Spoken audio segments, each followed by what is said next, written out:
ನಮಸ್ಕಾರ. ಮಗಳನ್ನು ನೋಡಲು ಅಲಿಯನ ಮನೆಗೆ ಬಂದಿದ್ದ ಸಂಪೂರ್ಣ ಅವರು ಮೊಮ್ಮಕ್ಕಳನ್ನು ಮುದ್ದು ಮಾಡಿದ್ದೇ ಬಂತು. ಇನ್ನವರಿಗೆ ತಮ್ಮ ಮಗಳ ಮೇಲಿದ್ದ ಅಸಮಾಧಾನ ತೀರಿದಂತೆ ಕಾಣಲಿಲ್ಲ. ಅಚ್ಚು ಸಹ ಅವರ ಬಗ್ಗೆ ಅಷ್ಟಾಗಿ ತಲೆಕೆಡಿಸಿಕೊಳ್ಳದೆ ಹೋದಳು. ಯಾವ ತಾಯಿ ತಾನೇ ತನ್ನ ಮಗಳು ಬಂಗಾರದಂಥ ತನ್ನ ಸಂಸಾರವನ್ನು ಹಾಳು ಮಾಡಿಕೊಳ್ಳುತ್ತಿದ್ದರೆ ಸಿಟ್ಟು ಮಾಡಿಕೊಳ್ಳದಿರುವಳು ಎಂದು ಅವಳಿಗೆ ತಿಳಿದಿತ್ತು. ಬಂದಾಗಿನಿಂದ ಆ ಅಮ್ಮ ಮಗಳ ಬಿಗುಮಾನ ಗಮನಿಸುತ್ತಿದ್ದ ರಾಮ್ ತುಟಿ ಅಂಚಿನಲ್ಲಿಯೇ ನಕ್ಕವನು. ಅತ್ತೆ, ಪಾಪು ನಾಮಕರಣ ಯಾವಾಗ ಅಂತ ಹೇಳಿದ್ರಿ ನೀವು ಎಂದು ವಿಚಾರಿಸಿದನು. ಆರತಿಯವರ ಜೊತೆ ಮಾತನಾಡುತ್ತಿದ್ದ ಸಂಪೂರ್ಣ ಅವರನ್ನು ಉದ್ದೇಶಿಸಿ ಅವನು ಕೇಳಿದ್ದನು. ಮುಂದಿನ ವಾರ ರಾಮ್, ನೀನು ಬ್ಯುಸಿ ಇದ್ದರೆ ಫಂಕ್ಷನ್ಗೆ ಒಂದು ದಿನ ಮುಂಚೆ ಬನ್ನಿ, ನಾನು ಇವತ್ತೇ ಮಕ್ಕಳನ್ನು ಕರೆದುಕೊಂಡು ಹೋಗ್ತೀನಿ ಎಂದರು. ಚಾಂಪ್ ಹುಟ್ಟಿದಾಗಿನಿಂದ ಅವರಿಂದ ದೂರವೇ ಇದ್ದು ಬೆಳೆದಿದ್ದ. ಇಲ್ಲಿಗೆ ಬಂದಮೇಲೆ ಏನೇನೋ ದುರಂತಗಳು ನಡೆದು ಹೋಗಿದ್ದವು. ಅವನ ಜೊತೆ ನೆಮ್ಮದಿಯಾಗಿ ಸಮಯ ಕಳೆಯಲು ಅವರಿಗೆ ಅವಕಾಶ ಸಿಕ್ಕಿರಲಿಲ್ಲ. ಅವರ ಮಾತಿಗೆ ತನ್ನವಳ ಕಡೆ ನೋಡಿದ ರಾಮ್, ಮಕ್ಕಳನ್ನು ಕಳಿಸಿಕೊಟ್ರೆ ನಿನಗೇನು ತೊಂದರೆ ಇಲ್ವೇ ಎನ್ನುವಂತೆ ಸನ್ನೆ ಮಾಡಿದನು. ಅವನ ನೋಟ ಅರಿತವಳು, ಅಮ್ಮ, ಆರವ್ಗೆ ಟೆಸ್ಟ್ ನಡೆಯುತ್ತಿದೆ, ಈಗ ಬೇಕಾದರೆ ಆರುನ ಕರೆದುಕೊಂಡು ಹೋಗು, ಬಂಗಾರಿಗೆ ಟೆಸ್ಟ್ ಮುಗಿದ ಮೇಲೆ ಅವನನ್ನು ಕಳಿಸಿಕೊಡ್ತೇನೆ ಎಂದಳು. ಹೋಗ್ತೀಯಾ ಮಾವನ ಮನೆಗೆ ಎಂದು ರಘುರಾಮ್ ಕೇಳಿದರು. ತಾತ, ನಾನು ಹೋಗ್ತೀನಿ. ಚಿನಿಮಾ ನನ್ನ ಜೊತೆ ಆಟ ಆಡೋಕ್ಕೆ ಇಷ್ಟಪಡ್ತಾಳೆ ಎಂದು ಕೈ ಬಾಯ ಆಡಿಸುತ್ತಾ ಮುದ್ದು ಮುದ್ದಾಗಿ ಉತ್ತರಿಸಿದ ಚಾಮ್ನ ಕಂಡು ಎಲ್ಲರ ಮುಖದಲ್ಲೂ ನಗು ಮೂಡಿತು. ಬೀಗ್ರೆ, ಇಷ್ಟು ದಿನ ಏನೇನೋ ಆಯಿತು, ಇದೆಲ್ಲವನ್ನು ಮನಸ್ಸಿನಿಂದ ತೆಗೆದುಹಾಕಿ ನಮ್ಮ ಮನೆಗೆ ಕಾರ್ಯಕ್ರಮಕ್ಕೆ ಬನ್ನಿ ಎಂದು ನಂದನ್ ಮನವಿ ಮಾಡಿದರು. ಅಚ್ಚು ಮಗುವಿಗೆ 5 ತಿಂಗಳು ತುಂಬಿದ ಮೇಲೆ ನಾಮಕರಣ ಮಾಡೋಣ ಎಂದಿದ್ರು. ಮನೆಯಲ್ಲಿ ಇಷ್ಟು ದಿನ ಬರೀ ದುರಂತಗಳೇ ಸಂಭವಿಸಿದ್ದರಿಂದ ಈಗಲಾದರೂ ಒಂದು ಶುಭ ಕಾರ್ಯ ಮಾಡೋಣ ಎಂದು ಮುಂದಿನ ವಾರವೇ ನಾಮಕರಣ ಮಾಡಲು ನಿರ್ಧಾರ ಮಾಡಿದ್ರು ಸಂಪೂರ್ಣ ಮತ್ತು ನಂದನ್. ಮಕ್ಕಳ ನಡುವೆ ಅಷ್ಟೇ ಮನಸ್ತಾಪ ಆಗಿದ್ದದು ನಂದನ್, ನಮ್ಮ ಕುಟುಂಬಗಳ ನಡುವೆ ಅಲ್ಲ. ನೀವಿಷ್ಟು ಪ್ರೀತಿಯಿಂದ ಬಂದು ಕಾರ್ಯಕ್ರಮಕ್ಕೆ ಆಮಂತ್ರಿಸಿದಾಗ ನಾವು ಬರದೇ ಇರೋಕ್ಕೆ ಹೇಗೆ ಸಾಧ್ಯ? ನಿಮ್ಮ ಹಳೆಯ ಮಗಳ ಕತೆ ನಮಗೆ ಗೊತ್ತಿಲ್ಲ. ನಾನು ಮತ್ತು ನನ್ನ ಹೆಂಡತಿ ಅಂತೂ ಖಂಡಿತ ಬರ್ತೀವಿ ಎಂದು ನುಡಿದರು ರಘುರಾಮ್. ಅವರ ಮಾತಿಗೆ ಅದೆಷ್ಟು ದಿನಗಳ ನಂತರ ಅಚ್ಚುವಿನ ತಂದೆ ತಾಯಿಗೆ ಮನಸ್ಸಿಗೆ ನಿರಾಳತೆ ಆವರಿಸಿತ್ತು. ನಂತರ ಅಚ್ಚು, ಅಡುಗೆ ಮಾಡಿಬಿಡ್ತೀನಿ, ಊಟ ಮಾಡಿಕೊಂಡು ಹೋಗಿ ಎಂದಾಗ, ಅದೇನು ಬೇಡ, ಲಾರಿ ಒಬ್ಬಳಿಂದಲೇ ಮಗುವನ್ನು ಸಾಕುವುದು ಕಷ್ಟವಾಗುವುದು ಎಂದು ಮೊಮ್ಮಗನನ್ನು ಕರೆದುಕೊಂಡು ಹೊರಟರು ಅಚ್ಚುವಿನ ತಂದೆ ತಾಯಿ. ರಾಮ್ ಅಪ್ಪನ ಜೊತೆ ಕಂಪನಿಯ ವಿಷಯ ಚರ್ಚೆ ಮಾಡುತ್ತಾ ಕುಳಿತರೆ ಅಚ್ಚು ಮಗನಿಗೆ ಹೋಮ್ವರ್ಕ್ ಮಾಡಿಸಲು ಹೋದಳು. ಆರತಿಯವರು ರಾತ್ರಿ ಅಡುಗೆಗೆ ತಯಾರಿ ಮಾಡಲು ಕಿಚನ್ಗೆ ಹೊರಟರು. ಇಷ್ಟು ದಿನ ಅಚ್ಚುವೇ ಮಾಡಲಿ ಎಂದು ಸಿಡಿಮಿಡಿಗೊಳ್ಳುತ್ತಿದ್ದವರು ಈಗ ತಾವೇ ಮುಂದೆ ಬಂದಿದ್ದರು. ಅಂದು ಸಂಜೆ ತುಸು ತಡವಾಗಿ ಮನೆಗೆ ಬಂದಿದ್ದ ಶರಣ್ಗೆ ಎಂದಿನಂತೆಯೇ ಮಡದಿಯ ಮುಖ ಕಾಣಿಸಲಿಲ್ಲ. ಅಜ್ಜಿ ಜೊತೆ ಕ್ಯಾರಮ್ ಆಡುತ್ತಿದ್ದ ಮಗಳ ಬಳಿ ಬಂದವನು, ಶಾರ್ವಿ ಮಮ್ಮಿ ಮನೆಯಲ್ಲಿಲ್ವಾ ಎಂದು ಅನುಮಾನದಿಂದ ಪ್ರಶ್ನೆ ಮಾಡಿದನು. ಪ್ರತಿದಿನ ಅವನು ಆಫೀಸ್ನಿಂದ ಬಂದೊಡನೆ ಅವಳ ನಗು ಮೊಗ ಅವನನ್ನು ಸ್ವಾಗತಿಸುತ್ತಿತ್ತಲ್ಲ. ಎಲ್ಲಿಗಾದರೂ ಹೋಗೋಣ ಅಂತ ಹೇಳಿದ್ಲ ಭುವನ ಎಂದು ಮಮತಾ ಕೇಳಿದರು. ಅಮ್ಮನ ಮಾತಿಗೆ ಹನೆ ಸವರಿಕೊಂಡ ಶರಣ್, ಹಾಗಾದರೆ ಬೆಳಿಗ್ಗೆಯಿಂದ ತಿಂಡಿ ಊಟ ಏನು ಮಾಡಲಿಲ್ವಾ ಎಂದು ಕೇಳಿದನು. ಅದಕ್ಕೆ ನೋ ಎಂಬ ಉತ್ತರ ಸಿಕ್ಕಿತು. ಎಲ್ಲಿಗಾದರೂ ಹೋಗೋಣ ಎಂದು ಅವಳು ಕೇಳಿದಾಗ ಶರಣ್ ಓಕೆ ಎಂದು ಮರೆತು ಬಿಟ್ಟಿದ್ರೆ ಸಣ್ಣ ಮಕ್ಕಳಂತೆ ಊಟ ಬಿಟ್ಟು ಅಸಮಾಧಾನ ತೋರಿಸ್ತಿದ್ದಳು ಭುವನ. ಮುಗೀತು ಇವತ್ತು ನನ್ನ ಕತೆ, ಇವಳನ್ನು ಸಮಾಧಾನ ಮಾಡುವಷ್ಟರಲ್ಲಿ ಸಾಕಾಗುತ್ತೆ ಎಂದು ಗೊಣಗಿಕೊಳ್ಳುತ್ತಾ ಕಿಚನ್ಗೆ ಹೋದನು. ಡ್ಯಾಡ್, ಇನ್ನೂ ಫ್ರೆಶ್ ಅಪ್ ಆಗಿಲ್ಲ ನೀವು ಎಂದು ಶಾರ್ವಿ ನೆನಪಿಸಿದಳು. ತನ್ನಮ್ಮ ಅಪ್ಪನ ಮೇಲಿನ ಸಿಟ್ಟನ್ನು ಊಟದ ಮೇಲೆ ತೋರಿದಾಗ ಅವಳನ್ನು ಒಲಿಸಿ ಊಟ ಮಾಡಿಸುವುದು ಶರಣ್ ಕೆಲಸವೇ ಆಗಿತ್ತು. ಇವತ್ತೊಂದು ದಿನ ನಡೆಯುತ್ತೆ ಮಗಳೇ ಎಂದು ಕೈ ತೊಳೆಯುತ್ತಾ ಸಮಯ ನೋಡಿದನು. ಈಗಾಗಲೇ ಊಟದ ಸಮಯವಾಗಿದ್ದರಿಂದ ಅಮ್ಮ ಶಾರ್ವಿಗೂ ಊಟ ಮಾಡಿಸು ಎಂದು ತಟ್ಟೆಗೆ ಬಡಿಸಿಕೊಂಡು ರೂಮಿಗೆ ಬಂದನು. ಅಲ್ಲಿ ಭುವನ ಸಂಪೂರ್ಣ ಅವರ ಜೊತೆ ಫೋನ್ನಲ್ಲಿ ಮಾತನಾಡುತ್ತಿದ್ದಳು. ಆಂಟಿ, ಅವರು ಫ್ರೀ ಇದ್ದರೆ ಅವರನ್ನು 2 ದಿನ ಮುಂಚೆನೇ ನನ್ನ ಜೊತೆ ಕರೆದುಕೊಂಡು ಬರ್ತೀನಿ, ಇಲ್ಲಾಂದರೆ ನಾನು ಶಾರ್ವಿ ಬರ್ತೀವಿ ಎಂದು ಅವಳು ಹೇಳುವಾಗಲೇ ಶರಣ್ ಅವಳಿಂದ ಫೋನ್ ಕಸಿದುಕೊಂಡು, ಆಂಟಿ, ಅವಳ ಅಣ್ಣ ಕಾಲ್ ಮಾಡ್ತಿದ್ದಾನೆ, ಅವಳು ಬೆಳಿಗ್ಗೆ ಮಾತಾಡ್ತಾಳೆ, ಬಾಯ್ ಎಂದು ಕರೆ ಕಟ್ ಮಾಡಿದನು. ಅದನ್ನು ಕಂಡು ಭುವನ ಮುಖ ಇನ್ನಷ್ಟು ಊದಿಕೊಂಡು ತಟ್ಟೆಯನ್ನು ಟೇಬಲ್ ಮೇಲಿಟ್ಟು, ಶರಣ್, ಇವತ್ತು ಕ್ಲೈಂಟ್ ಒಬ್ಬರ ಜೊತೆ ಅನ್ಎಕ್ಸ್ಪೆಕ್ಟೆಡ್ ಆಗಿ ಮೀಟಿಂಗ್ ಫಿಕ್ಸ್ ಆಗಿಬಿಟ್ಟು ಭುವನ, ನೀನು ಮಧ್ಯಾಹ್ನ ಬೇಗ ಬನ್ನಿ ಅಂತ ಹೇಳಿದ್ದ ವಿಚಾರವೇ ನೆನಪಾಗಲಿಲ್ಲ ಎಂದು ಪ್ರಾಮಾಣಿಕವಾಗಿ ನುಡಿದನು.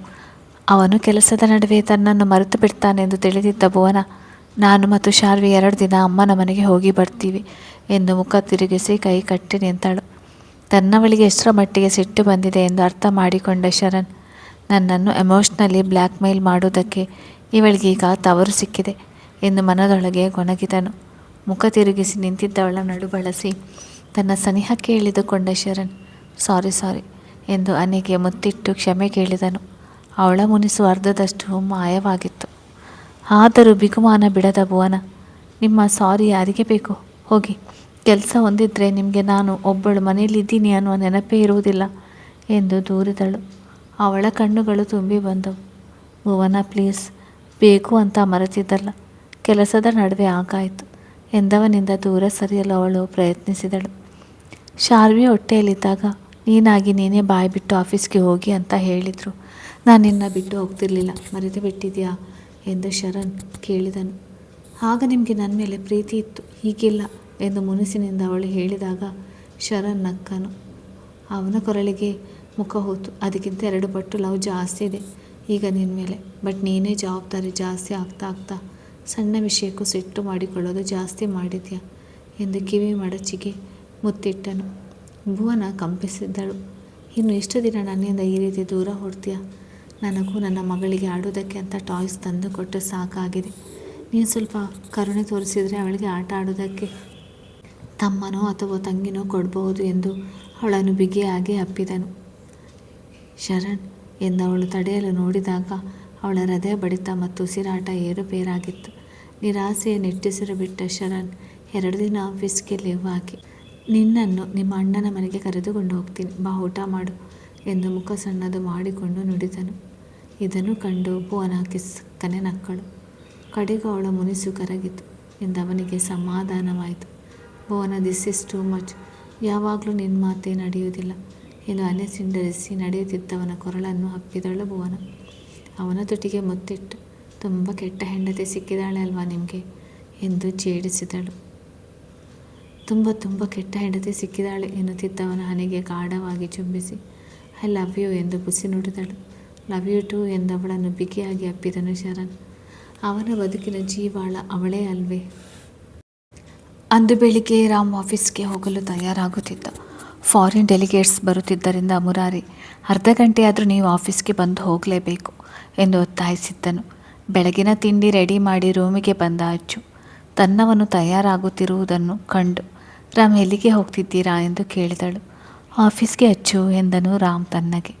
ರಾಮ್ ಇನ್ನು ಸ್ವಲ್ಪ ದಿನ ಮನೆಯಲ್ಲೇ ಇದ್ದು ರೆಸ್ಟ್ ಮಾಡಬೇಕು ನೀವು ಎಂದು ಅಚ್ಚು ಗಂಭೀರವಾಗಿ ಹೇಳಿದಳು.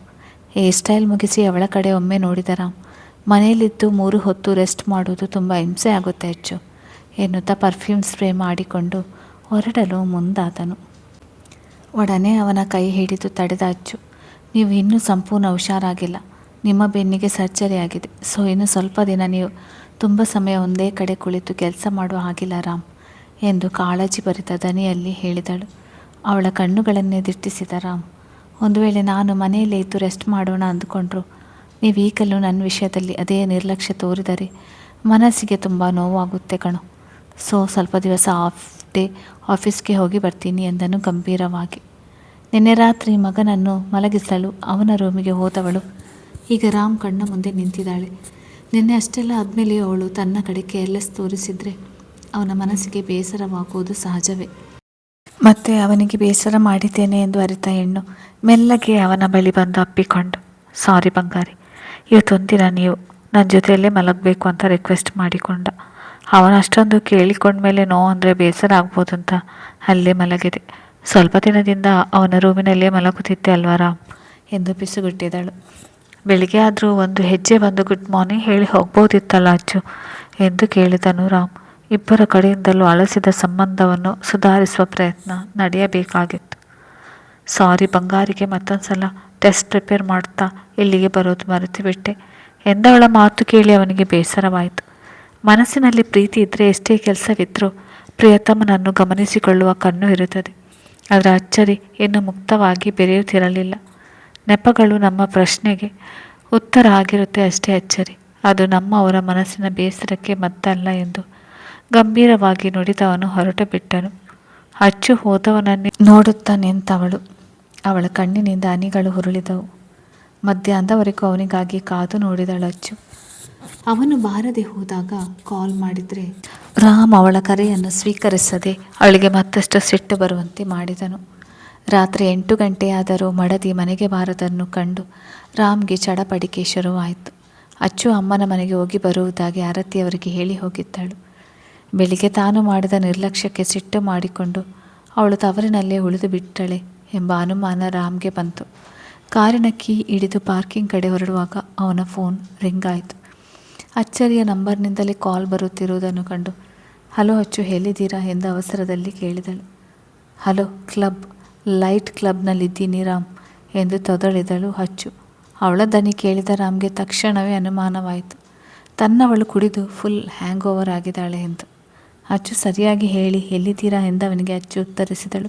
ಅಯ್ಯೋ ರಾಮ್, ನಾನು ನಿಜ ಹೇಳ್ತಿದ್ದೀನಿ, ನಾನು ಮತ್ತು ಅಭಿ ಕ್ಲಬ್ಗೆ ಬಂದಿದ್ದೀವಿ.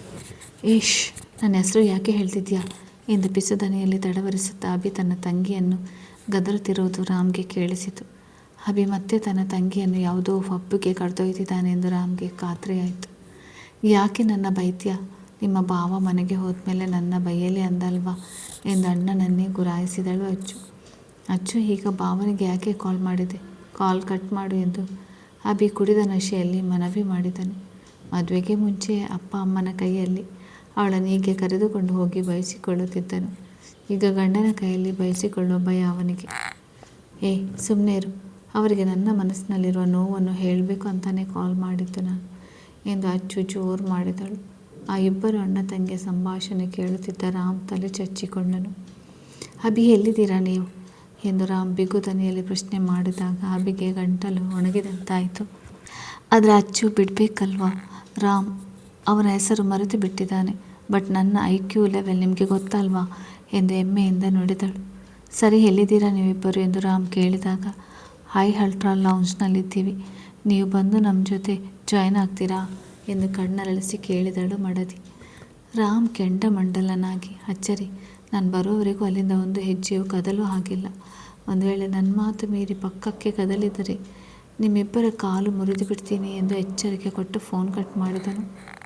ಅಭಿ ಅವರು ಕೂಡ ಬಂದು ನಮ್ಮ ಜೊತೆ ಜಾಯಿನ್ ಆಗ್ತಿದ್ದಾರೆ, ವಾವ್ ಎಂದು ಖುಷಿಯಿಂದ ಉದ್ಗರಿಸಿದ ತಂಗಿಯನ್ನು ಕಂಡು ಅಭಿ ತಲೆ ಚಚ್ಚಿಕೊಂಡನು. ಸಂಜೆ ಅಚ್ಚು ರಾಮ್ ವಿಷಯದಲ್ಲಿ ಪಶ್ಚಾತ್ತಾಪಪಟ್ಟು ಅಳುವಾಗ ಅವಳನ್ನು ಸಮಾಧಾನ ಮಾಡಲು ಅಭಿ ಪಬ್ಬಿಗೆ ಕರೆದುಕೊಂಡು ಬಂದಿದ್ದನು. ಆದರೆ ಈಗ ಅದು ಇಬ್ಬರಿಗೂ ಮುಳುವಾಗುವಂತೆ ಕಾಣುತ್ತಿದೆ. ತನ್ನ ಜಾಗದಿಂದ ಎದ್ದು ಬಂದ ಅಭಿಯ ಪಕ್ಕದಲ್ಲಿ ಕೂರುವ ಅಚ್ಚು ಅಭಿ ಎಂದು ಬೇಸರ ತುಂಬಿದ ದನಿಯಲ್ಲಿ ಕೂಗಿದಳು.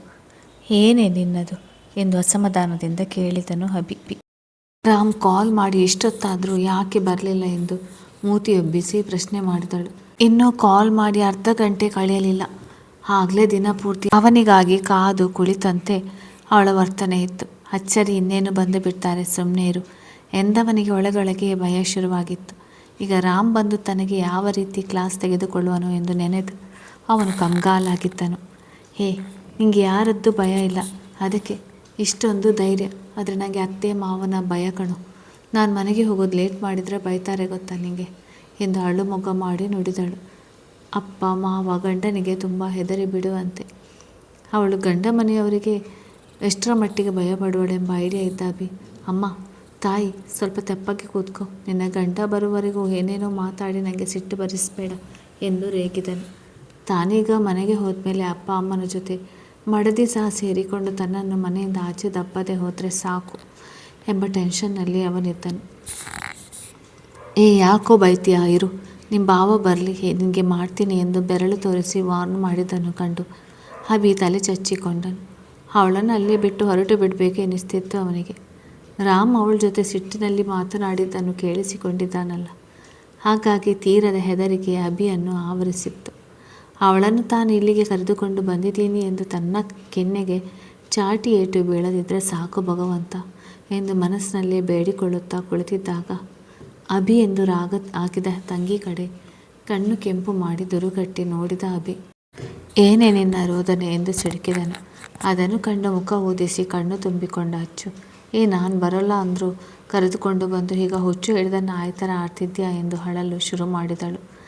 ಈಗಿನ ತನ್ನ ಸ್ಥಿತಿಗೆ ಅವನೇ ಕಾರಣ, ತನ್ನದೇನು ಪಾತ್ರವೇ ಇಲ್ಲ ಎನ್ನುವಂತಿತ್ತು ಅವಳ ಮಾತು. ತಂಗಿಯ ದೂರು ಮತ್ತು ಅಳು ಕಂಡು ಇನ್ನಷ್ಟು ಸಿಟ್ಟಾದ ಅಭಿ, ಅಚ್ಚು, ಈಗ ನೀನೇನಾದರೂ ಬಾಯಿ ಮುಚ್ಚಿಕೊಂಡು ಸುಮ್ಮನೆ ಇರಲಿಲ್ಲ ಅಂದರೆ ನಿನ್ನ ಒಬ್ಬಳನ್ನೇ ಇಲ್ಲಿ ಬಿಟ್ಟು ಹೋಗ್ತೀನಿ ಎಂದನು. ಏ ಮೋಸಗಾರ ಇರು, ನಾನು ನನ್ನ ಗಂಡನಿಗೆ ಕಾಲ್ ಮಾಡಿ ನೀನು ನನ್ನ ಜೊತೆ ಕುಡಿದು ಹೇಗೆಲ್ಲ ಮಾತಾಡ್ತಾ ಇದೆಯಾ ಅಂತ ಹೇಳ್ತೀನಿ ಎಂದು ಕಣ್ಣೀರು ಒರೆಸುತ್ತಾ ಜೋರಾಗಿ ಹೇಳುವಾಗ ಅಭಿ ಗಾಬರಿ ಬಿದ್ದನು. ಸುತ್ತಲೂ ಇದ್ದ ಜನ ಅವರ ಕಡೆ ನೋಡುತ್ತಿರುವುದು ಕಂಡು ಅವನಿಗೆ ಮುಜುಗರವಾಯಿತು. ಅದರ ಕಡೆ ಗಮನವಿಲ್ಲದ ಅಚ್ಚು ಮಾತ್ರ, ಹೇಡಿಯಟ್ ಅಭಿ, ಮತ್ತೆ ಏನಾದರೂ ನಾನು ನಿನ್ನ ಇಂಥ ಜಾಗಕ್ಕೆ ಕರೆದುಕೊಂಡು ಬರ್ತೀನಾ ಎಂದು ಎಚ್ಚರಿಕೆ ಕೊಡುತ್ತಾ ತನ್ನ ಫೋನ್ ಎಲ್ಲಿದೆ ಎಂದು ಅಳುತ್ತಾ ಹುಡುಕುವಾಗ ಅಭಿ ತಲೆ ಚಚ್ಚಿಕೊಂಡನು. ಅಚ್ಚು ಸುಮ್ಮನೆ ನಿನ್ನ ದಮ್ಮಯ್ಯ ಅಂತೀನಿ ಎಂದು ರಿಕ್ವೆಸ್ಟ್ ಮಾಡಿದರು. ಅವಳು ಮಾತ್ರ ಬಾಯಿಗೆ ಬಂದದ್ದನ್ನೆಲ್ಲ ಹೊದರುತ್ತಾ ರಾಮ್ಗೆ ಫೋನ್ ಮಾಡಲು ಫೋನ್ ಕೈಗೆತ್ತಿಕೊಂಡಳು. ಆದರೆ ಅಭಿ ಅವಳ ಕೈಯಿಂದ ಒಡನೆ ಫೋನ್ ಕಸಿದುಕೊಂಡು ಬಿಟ್ಟಿದ್ದ. ಈ ಬಾರಿ ಅಪ್ಪ ಅಮ್ಮನಿಗೆ ಕಾಲ್ ಮಾಡಿದರೆ ಹಿಂದೆ ತನ್ನ ಅತಿಥಿ ಆಗುವುದೆಂದು ಅವನಿಗೆ ತಿಳಿದಿತ್ತು. ಅಭಿಯ ನಡೆಯಿಂದ ಇನ್ನಷ್ಟು ಸಿಟ್ಟಾದ ಅಚ್ಚು. ಅಭಿ ಎಂದು ಜೋರು ದನಿಯಲ್ಲಿ ಕನಲಿದಾಗ ಬೆಚ್ಚಿದ ಅಭಿ ಒಗುಳು ನುಂಗುತ್ತಾ ಗಳಿಬಿಲಿಯಲ್ಲಿ ಅವಳ ಕಡೆ ನೋಡಿದನು. ಅವಳೆಷ್ಟೇ ನೋವಿನಲ್ಲಿದ್ದರೂ ಸರಿಯೇ, ಅವಳನ್ನು ಮಾತ್ರ ಮತ್ತೆ ಇಂಥ ಜಾಗಕ್ಕೆ ಕರೆದುಕೊಂಡು ಬರಬಾರ್ದು ಎಂದು ಮನಸ್ಸಿನಲ್ಲೇ ಶಪಥ ಮಾಡಿಕೊಂಡನು. ಅವನು ಗಡಿಬಿಡಿಯಲ್ಲಿ ತನ್ನ ಕಡೆ ನೋಡುವಾಗ ಯಾಕೋ ತನ್ನ ಫೋನ್ ಕಿತ್ಕೊಂಡೆ ಎಂದು ಜಗಳಕ್ಕೆ ನಿಲ್ಲಲು ಮುಂದಾದ ತಂಗಿಯ ಬಾಯಿಗೆ ಅವಳ ಮುಂದಿದ್ದ ವೈನ್ ಬಾಟಲ್ ಹಿಡಿದನು. ತುಂಬ ಕಾಸ್ಟ್ಲಿ ಕಣೆ ಇದು, ಇದನ್ನು ಖಾಲಿ ಮಾಡಿಬಿಡು. ಬಾವ ಬಂದಮೇಲೆ ಮನೆಗೆ ಹೋಗೋಣ ಎಂದು ಮನವಿ ಮಾಡಿದನು. ಇಲ್ಲವೆಂದರೆ ಕುಡುಕಿ ಇಲ್ಲೇ ಗಲ್ಲಿ ರೌಡಿಯಂತೆ ತನ್ನ ಜೊತೆ ಜಗಳಕ್ಕೆ ನಿಲ್ಲುವಳು ಎಂದು ಅವನಿಗೆ ಭಯವಿತ್ತು. ಅದಲ್ಲದೆ ರಾಮ್ ಬರೋ ಹೊತ್ತಿಗೆ ಅವಳು ಮಲಗಿಬಿಟ್ರೆ ರಾಮ್ ಮುಂದೆ ತಾನು ಜೀವ ಕೈಯಲ್ಲಿ ಹಿಡಿದು ನಿಲ್ಲುವುದು ತಪ್ಪಬಹುದಲ್ಲ ಎಂಬ ಆಸೆಯಿಂದ ಅವಳು ತರಿಸಿಕೊಂಡಿದ್ದ ರೆಡ್ ವೈನ್ ಪೂರ್ತಿಯಾಗಿ ಖಾಲಿ ಮಾಡಿಸುವ ಕೆಲಸ ಮಾಡುತ್ತಿದ್ದನು. ಆದರೆ ಇಂದವರ ಗ್ರಾಚಾರ ಕೆಟ್ಟಿತ್ತು.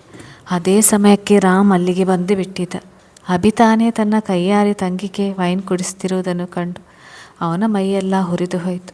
ಇಂಥ ಹಣ್ಣಂದಿರು ಮನೆಗೆ ಒಬ್ಬರಿದ್ದರು. ಅವರ ತಂಗಿಯನ್ನು ಕಟ್ಟಿಕೊಂಡವರ ಕತೆ ದೇವರಿಗೆ ಪ್ರೀತಿ ಆಗಬೇಕು ಎಂದು ಸಿಡಿಮಿಡಿಗೊಂಡವನು ಅಭಿ ಎಂದು ಹಲ್ಲು ಕಚ್ಚಿ ಪಿಸು ದನಿಯಲ್ಲಿ ಗದರಿದನ್ನು ಕಂಡು ಅಭಿ ಬೆಚ್ಚಿ ಬಿದ್ದನು.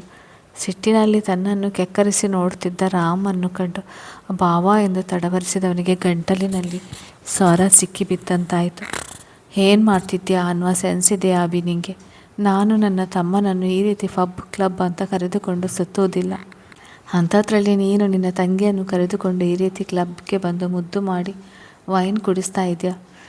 ಇದನ್ನು ಗಂಗಾಜಲ ಅಂದುಕೊಂಡಿದ್ಯಾ ಹೇಗೆ? ಈಗ ನಿನ್ನ ತಂಗಿಗೆ ಮದುವೆ ಆಗಿದೆ, 2 ಮಕ್ಕಳ ತಾಯಿ, ಅತ್ತೆ ಮಾವ ಇವರನ್ನು ಈ ರೀತಿ ನೋಡಿದರೆ ಏನು ಅಂದ್ಕೊಳ್ತಾರೆ ಅನ್ನೋ ಸಣ್ಣ ಯೋಚನೆ ಇಲ್ಲದೆ ಹೀಗೆ ಪ್ರೀತಿಯಿಂದ ನೀನೇ ನಿನ್ನ ಕೈಯಾರೆ ಕುಡಿಸ್ತಾ ಕುಳಿತಿದ್ಯಲ್ಲ, ಏನು ಹೇಳಬೇಕು ಇದಕ್ಕೆ ಎಂದು ಅವನಿಗೆ ಉಸಿರು ತೆಗೆದುಕೊಳ್ಳಲು ಸಹ ಅವಕಾಶ ಕೊಡದಂತೆ ರಾಮ್ ಗುಡುಗಿದನು. ಅವನ ಬಿಗಿದನಿ ಮತ್ತು ಸಿಟ್ಟಿನಿಂದ ಕೆಂಪಾದ ಕಣ್ಣುಗಳನ್ನು ಕಂಡು ಅಬ್ಬಿ ಎದುರುಸಿರು ಬಿಡದೆ ನಿಂತನು. ಆದರೆ ಅಚ್ಚು ಮಾತ್ರ ತನ್ನವನು ಬಂದಿದ್ದನ್ನು ಕಂಡು, ರಾಮ್ ಎಷ್ಟೊತ್ತಿನಿಂದ ನಿನಗೆ ವೇಟ್ ಮಾಡ್ತಿರೋದು, ಟೈಮ್ ಸೆನ್ಸ್ ಅನ್ನೋದೇ ಇಲ್ಲಪ್ಪ ನಿಮಗೆ ಎಂದು ತೂರಾಡುತ್ತಾ ತನ್ನ ಬಳಿ ಬರುವಾಗ ಮುಗ್ಗರಿಸಿದಳು. ಒಡನೆ ತನ್ನ ತೋಳಿಗೆ ಎತ್ತಿಕೊಂಡ ರಾಮ್, ಮಾವ ನಿನ್ನ ಕರೆದುಕೊಂಡು ಹೋಗುವುದಕ್ಕೆ ಬರ್ತಿದ್ದಾರೆ, ಬಾ ನಮ್ಮ ಜೊತೆ ಎಂದಾಗ ಅಭಿ ಕುಳಿತಲ್ಲೇ ಜೀವ ಬಿಟ್ಟನು. ಈಗ ತನ್ನ ತಂದೆ ಯಾವ ರೀತಿ ಡ್ರೈ ರೋಸ್ಟ್ ಮಾಡುವರು ಎಂದು ನೆನೆದವನಿಗೆ ಬೆವರು ಇಳಿಯಿತು. ತನ್ನ ತಂಗಿಯನ್ನು ಹೊತ್ತು ರಾಮ್ ಮುಂದೆ ಸಾಗುತ್ತಿದ್ದರೆ ಅವನನ್ನು ಹಿಂಬಾಲಿಸಿ ಬಂದಿದ್ದನು ಅಭಿ. ತನ್ನನ್ನು ಕರೆದುಕೊಂಡು ಹೋಗಲು ತಂದೆಯೇ ಬರುತ್ತಿದ್ದಾರೆ ಎಂದು ತಿಳಿದು ಅವನ ಜೀವ ಡವಗುಡಲು ಶುರು ಮಾಡಿತು. ರಾಮ್, ಯಾಕೋ ಇವತ್ತು ನೀನು ಚೆನ್ನಾಗಿ ಕಾಣ್ತಾ ಇಲ್ಲ ಎಂದಳು ಅಚ್ಚು. ಅವನ ಗಂಟಿಕ್ಕಿದ ಹುಬ್ಬುಗಳನ್ನು ತನ್ನ ಪುಟ್ಟ ಬೆರಳುಗಳಿಂದ ಸರಿಸುವ ವ್ಯರ್ಥ ಪ್ರಯತ್ನ ಮಾಡುತ್ತ ಅವಳ ಕಡೆ ಒಮ್ಮೆ ಹುರಿನೋಟ ಬೀರಿದ ರಾಮ್ ಸುಮ್ಮನಾದನು. ಆದರೆ ಹೆದರಬೇಕಾದವಳು ಮಾತ್ರ, ಅರೆ ಯಾಕೆ ನೀವು ಈ ರೀತಿ ನೋಡುವುದು? ನನಗೆ ಒಂಥರ ಆಗುತ್ತೆಪ್ಪ ಹೊಟ್ಟೆಯಲ್ಲಿ ಎನ್ನುತ್ತಾ ಅವನ ಎದೆಯ ಮೇಲೆ ಮುಖ ಇಟ್ಟುಕೊಂಡಳು. ಅವಳನ್ನು ಅಲ್ಲೇ ಎಸೆದು ಹೋಗುವಷ್ಟು ಸಿಟ್ಟು ಬಂದರೂ ರಾಮ್ಗೆ ಅದು ಸಾಧ್ಯವಿರಲಿಲ್ಲ.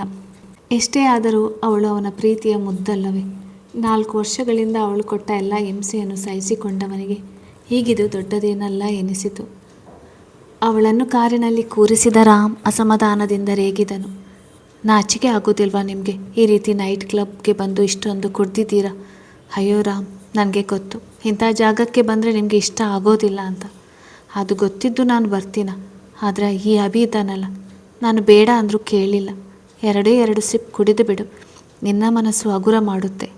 ಈ ಟಾನಿಕ್ ಅಂತ ಅವನೇ ನನ್ನ ಇಲ್ಲಿಗೆ ಕರೆದುಕೊಂಡು ಬಂದಿದ್ದು ಎಂದು ಪಾಪದ ಹುಡುಗಿಯಂತೆ ಮುಖ ಮಾಡಿ ಸುಳ್ಳು ಹೇಳಿದ ತಂಗಿಯನ್ನು ಕಂಡು ಅಭಿಗೆ ಜೀವ ಬಾಯಿಗೆ ಬಂದಂದಾಯಿತು. ನನ್ನ ಮನಸ್ಸಿನ ನೋವು ಮರೆಯುವ ಜಾಗಕ್ಕೆ ಕರೆದುಕೊಂಡು ಹೋಗು ಎಂದು ಕೇಳಿದವಳು ಈಗ ಗಂಡನ ಮುಂದೆ ಉಲ್ಟ ಹೊಡೆಯುತ್ತಿದ್ದಾಳಲ್ಲ. ರಾಮ್ ಅಭಿಯ ಕಡೆ ಕೆಕ್ಕರಿಸಿ ನೋಡಿದಾಗ ಅವನು ಉಗುಳು ನುಂಗುತ್ತಾ, ಬಾವಾ ಅವಳು ಸುಳ್ಳು ಹೇಳ್ತಿದ್ದಾಳೆ ಅವಳಿಗೆ ಎಂದು ತಡವರಿಸಿದನು. ಸಿಡಿಮಿಡಿಗೊಂಡ ರಾಮ್ ನಂದನ್ ಅವರಿಗೆ ಕಾಲ್ ಮಾಡಲು ಫೋನ್ ಎತ್ತಿಕೊಂಡಾಗ ಅಷ್ಟರಲ್ಲಿ ಅವರ ಬೈಕ್ ಎದುರೇ ಬಂದು ನಿಂತಿತ್ತು. ಅಪ್ಪನನ್ನು ಎದುರಿಸುವ ಧೈರ್ಯವಿಲ್ಲದೆ ಅಭಿ ತಲೆ ತಗ್ಗಿಸಿ ನಿಂತನು. ತಂಗಿಯ ನೋವಿಗೆ ಸ್ಪಂದಿಸಲು ಹೋಗಿ ಈಗ ಎಲ್ಲರ ಹುರಿನೋಟಕ್ಕೆ ಬಲಿಯಾದೆನಲ್ಲ ಎಂದು ತನ್ನನ್ನೇ ಶಪಿಸಿಕೊಂಡನು.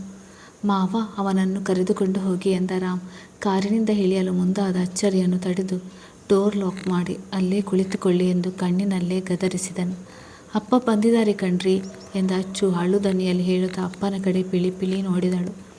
ಮಾವ, ನಾನು ನಿಮಗೆ ಕಾಲ್ ಮಾಡಿದಾಗ ಅವಳ ಕೆನ್ನೆಗೆ 4 ಬಿಗಿದು ತಲೆ ಮೇಲೆ 2 ಬಿಂದಿಗೆ ನೀರು ಸುರಿತೀನಿ ಅಂತ ಹೇಳಿದ್ರಿ ಅಲ್ವಾ, ನೋಡಿ ನಿಮ್ಮ ಮಗಳೇ ಬರ್ತಿದ್ದಾಳೆ ಎಂದಾಗ ಅಚ್ಚು ಗಾಬರಿಯಾದಳು. ಅಪ್ಪ ಸಿಟ್ಟಿನಿಂದ ನೋಡುತ್ತಿರುವುದನ್ನು ಕಂಡವರಿಗೆ ಮುಖ ಕಾಣದಂತೆ ಸೀಟಿಗೆ ಹೊರಗಿದವಳು.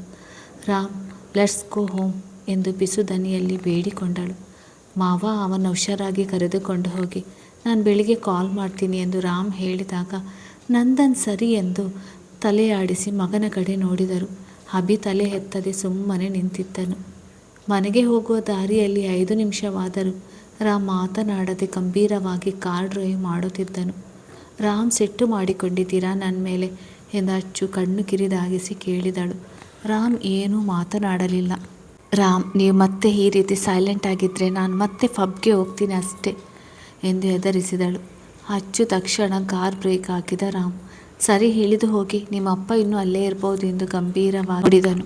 ಅಯ್ಯೋ, ನೀವು ಇಷ್ಟೊಂದು ಸೀರಿಯಸ್ ಆಗಿದ್ದರೆ ಒಂದು ಥರ ಹಿಂಸೆ ಶುರು ಆಗುತ್ತೆ ರಾಮ್. ಈಗಾಗಲೇ ನಾನು ನಿನ್ನ ಜೊತೆ ನಾರ್ಮಲ್ ಆಗಿರೋದಕ್ಕೆ ಆಗದೆ ಒಳಗೊಳಗೆ ತುಂಬ ಒದ್ದಾಡ್ತಾ ಇದ್ದೀನಿ ಎಂದವಳ ಕಣ್ಣುಗಳು ತುಂಬಿ ಬಂದವು. ಅವಳ ಮನಸ್ಸಿನಲ್ಲಿ ಇನ್ನೂ ಯಾವುದೋ ಗಿಲ್ಟ್ ಫೀಲಿಂಗ್ ಉಳಿದಿದೆ. ಅದಕ್ಕೆ ಅವಳ ಹತ್ತಿರ ಬರಲು ಹಿಂಜರಿಯುತ್ತಿದ್ದಾಳೆ ಎಂಬುದು ರಾಮ್ಗೆ ಅರ್ಥವಾಯಿತು. ಅವಳ ಕಣ್ಣುಗಳನ್ನೇ ನೋಡಿದ ರಾಮ್, ಯಾವ ವಿಷಯವನ್ನು ನೀವು ನನ್ನ ಹತ್ರ ಶೇರ್ ಮಾಡಿಕೊಳ್ಳೋದಕ್ಕೆ ಆಗದೆ ಇಷ್ಟೊಂದು ಒದ್ದಾಡ್ತೀರಾ? ಇನ್ನು ನಿಮ್ಮ ಮನಸ್ಸಿನ ಮೂಲೆಯಲ್ಲಿ ನಾನು ನೀವು ಜೀವಕ್ಕಿಂತ ಹೆಚ್ಚಾಗಿ ಪ್ರೀತಿ ಮಾಡಿದ ಸಾತ್ವಿಕ್ನ ಸಾಯಿಸಿದ್ದೀನ ಅನ್ನುವ ನೋವಿದೆಯಾ ಎಂದು ನೇರವಾಗಿ ಪ್ರಶ್ನೆ ಮಾಡಿದನು. ಅಚ್ಚು ಮುಖ ಮುಚ್ಚಿಕೊಂಡು ಜೋರಾಗಿ ಹತ್ತು ಬಿಟ್ಟಳು. ಅವಳು ಮಾಡಿರುವ ತಪ್ಪುಗಳ ಪಟ್ಟಿ ದೊಡ್ಡದಿತ್ತು. ಯಾವ ತಪ್ಪಿಗೆ ಹೇಗೆ ಕ್ಷಮೆ ಕೇಳಬೇಕೆಂದವಳಿಗೆ ತೋಚುತ್ತಿರಲಿಲ್ಲ. ಅದಕ್ಕೆ ಅಭಿ ಪಬ್ಗೆ ಕರೆದಾಗ ಸುಮ್ಮನೆ ಬಂದಿದ್ಲು. ಬೆಳಿಗ್ಗೆ ರಾಮ್ ಸಿಟ್ಟು ಮಾಡಿಕೊಂಡು ಹೋದಾಗ ಅವಳ ಮನಸ್ಸಿನ ಘರ್ಷಣೆ ಮಿತಿ ಮೀರಿತ್ತು. ಅವಳ ಕಣ್ಣೀರು ಕಂಡು ರಾಮ್ ಮೃದುವಾಗಿ, ಮುದ್ದು ಈಗ ಅಳ್ತಿರೋದು ಯಾಕೆ? ಪ್ಲೀಸ್ ಅಳುವುದು ನಿಲ್ಲಿಸಿ. ನಿಮ್ಮ ಮನಸ್ಸಿನಲ್ಲಿ ಇನ್ನು ಯಾವ ವಿಚಾರಕ್ಕಾದರೂ ನನ್ನ ಮೇಲೆ ಸಿಟ್ಟಿದ್ರೆ ಹೇಳ್ಕೊಳ್ಳಿ ಎಂದವಳ ಕೈ ಹಿಡಿಯಲು ಹೋದನು. ಮುಟ್ಬೇಡಿ ನನ್ನ, ನೀವು ಹೊರಟಾಗಿ ಅವನ ಕೈ ತಳ್ಳಿದಳು ಅಚ್ಚು. ನೀವೊಬ್ಬ ದೊಡ್ಡ ಚೀಟರ್. ಮತ್ತೊಬ್ಬರ ಭಾವನೆಗಳನ್ನು ಹೇಗೆ ಕಂಟ್ರೋಲ್ ಮಾಡಿಕೊಂಡು ಗೇಮ್ ಪ್ಲೇ ಮಾಡಬೇಕು ಅಂತ ನಿಮಗೆ ಚೆನ್ನಾಗಿ ಗೊತ್ತಿದೆ. I hate you Tarak Ram, I hate you ಎಂದವಳು ಜೋರಾಗಿ ಕಿರಿಚಿದಾಗ ರಾಮ ಆಘಾತಗೊಳಗಾದನು. ತನ್ನವಳ ಮನಸ್ಸು ತನ್ನ ವಿಷಯದಲ್ಲಿ ಇಷ್ಟ ಆದರೂ ತಿಳಿಯಾಗಿಲ್ಲವೇ ಎಂಬ ಕಹಿ ಸತ್ಯ ಅವನನ್ನು ಚುಚ್ಚಿತು. ಕತೆ ಮುಂದುವರಿಯುತ್ತದೆ. ಹಾಗೆ ಚಾನೆಲ್ಗೊಂದು ಹೈಪ್ ಮಾಡಿ. ಧನ್ಯವಾದಗಳು.